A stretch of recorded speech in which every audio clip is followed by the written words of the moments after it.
Hey, what's up, guys? Trevor James bringing you another deck profile. I know I said that I would be doing a cover today for one of the songs I'm working on, but my voice is killing me just because I'm getting over the flu, so I can't really sing right now. I tried and I just got really frustrated. So instead, I'm going to do a deck profile, and I'm sorry for those of you that don't really care about Yu-Gi-Oh! Yeah, without further ado, this is my deck profile. So today I'm doing a profile of Skull Servants. This is just a really fun deck. It's not too competitive, but it's just a super fun deck to play. I do run a couple pretty competitive, obviously mainstream decks, but besides that, I play a lot of just really fun, just random decks, and this is one of them. Skull Servants is one of my newest ones, and I absolutely love the way this deck works. So without further ado, let's do this. Get my extra deck out of the way. Okay, so first step, guys, I play Triple King of Skull Servants, obviously the MVP of the deck. Let me zoom in a little bit. He's the MVP of the deck. He normally obviously starts out maybe probably about 3,000 if I have like 2 King of Skull Servants or 3 King of Skull Servants in the graveyard. But he can get all the way up to 12k, which is nuts for a monster. So you can get almost over basically any monster in the game just by raw attack power. And he's just an amazing card. And then if he's destroyed by battle, I know that doesn't really happen that much anymore. If he's somehow attacked over, I can remove one Skull Servant from my graveyard, and he just comes back out. So great card. Then I play Triple Lady in White. Another really fun card for my opponent to attack into, because the fact that Lady in White's 2200 defense, so if my opponent attacks into it, they hit 2200 defense, and most likely they're not getting over that with a weak monster that they have. So it's just a really funny card for them to attack into if I set it face down, and the fact that it has the ability to protect all the rest of my level 3 zombie monsters from Spell or Trap. It's a crazy card. It's great to have on the field as a protective shield when I have King of Skull Servants. And then I run Triple White Mare. White Mare is honestly a great card because of the fact that I can discard him from my hand, add King of Skull Servants to the field from my remove from play spot, or any of my other monsters remove from play that are like King of Skull Servants, White Prince, Lady in White. All those cards I can bring them back to my graveyard or to the field, and it just basically gets all that going in my graveyard again, so my King of Skull Servants can be at max power at that point. So it's a great card for that. Speaking of amazing cards, White Prince is really the only way this deck works really well. I'm only running 2 because you don't really need to run 3. Basically, you can ditch him from your hand.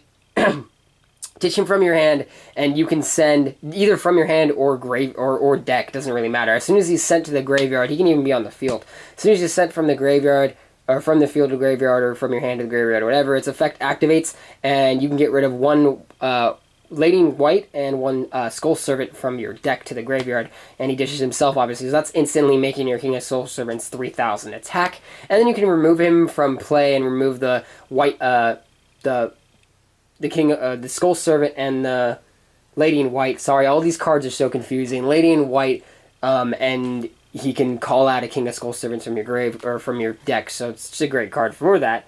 And then I run Double Skull Servant, another really fun card that is so funny that they actually gave support to this card, because it's just such an old card that's a really weak card, but it's a really cool looking card, so you have to run it. You at least have to run it at 2. I don't run it at 3 because it clogs, because if you have it in your hand, like, first game, I've had it where I've had 2 in my hand first game, it's so useless.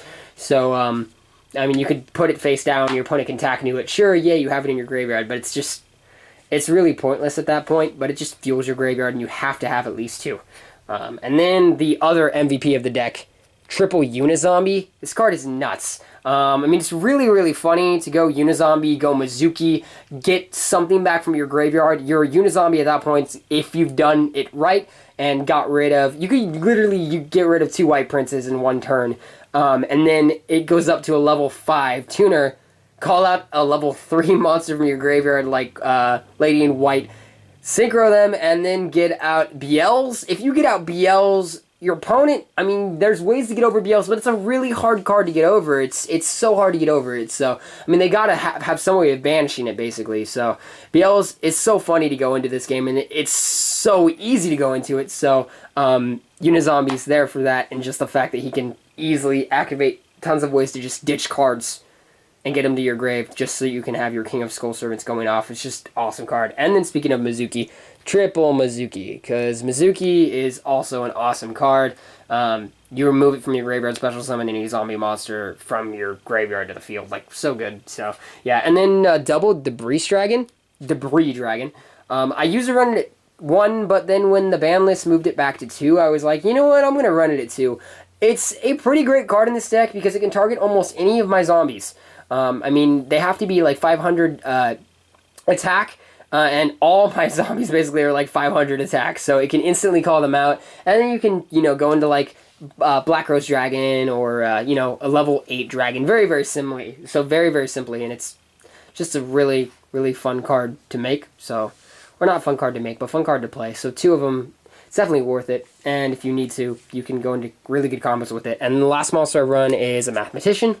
Mathematician, I mean, it's literally a Foolish Burial, just a monster Foolish Burial. It's great to basically run 2 Foolish Burials in this deck, and this deck really requires Foolish Burial at least. So Mathematician, you get that off, send the White Prince or send anything you want to the graveyard.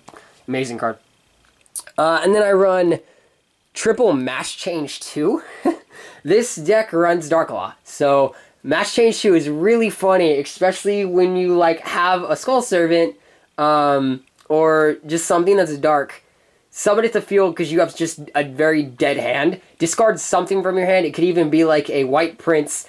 Discard it from your hand, call out a Dark Law, and then just have a 2400 Dark Law on the field that basically makes it so any cards that go to the graveyard get removed on your opponent's field. So it's a really, really fun card to play, and it works really, really well in this deck. And if I want to, I can also go into Anki too. So just really fun card. And then the fact that Allure of Darkness is at 2 is hilarious, because not a lot of people are running Allure, but the fact that it's at 2 is so funny, because in this deck, it doesn't mean anything to me. Allure of Darkness, I'll get rid of like a Skull Servant, then use White Mare and bring Skull Servant back to the grave. So it's an instant draw 2 cards. It's so funny, and it's a great card in this deck. And then, of course, 1 Upstart, because Upstart was brought down to 1, which is really dumb.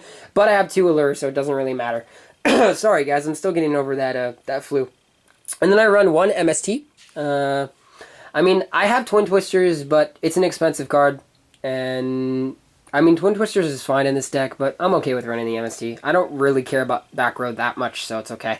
And then 1 Foolish Burial, and then literally an amazing card in this deck, Burial from a Different Dimension, because I can literally go into a combo where I can discard the White Prince, then activate the White Prince's ability in the grave, send the Lady in White and the Skull Servant, remove those 3 to call out King of Skull Servants, and then go Burial, add those back to my graveyard, and I have a King of Skull Servants at least 3,000.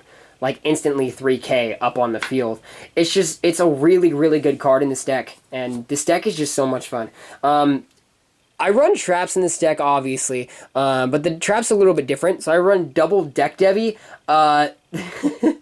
This deck can easily activate Deck Devi. It's so funny. And then if you activate Deck Devi, your opponent's kind of screwed. It's a really, really funny card to play. And then 1 Eradicator, because when you can run a deck like this that can run Deck Devi and Eradicator, it's just like, why not? It screws with your opponent so hard, and this deck is just really fun for that case.